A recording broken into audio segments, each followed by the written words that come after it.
Mga kababayan, bago ako umalis ng The Hague, Netherlands, ay malinaw ang bilin ni Pangulong Rodrigo Duterte.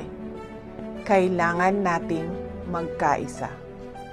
Sa darating na halalan, mahalaga ang pagkakaisa natin sa likod ng Duterte. Ang 10 kandidato buong puso nating sinusuportahan para sa Senado.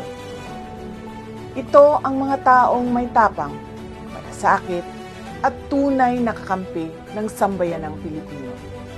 Vote straight, Bato de la Rosa, Bongo, Jimmy Bondo, JV Hinlo, Raul Lambino, Philip Salvador, Rodante Marcoleta, Vic Rodriguez, Richard Mata, at Pastor Apollo Kibuloy.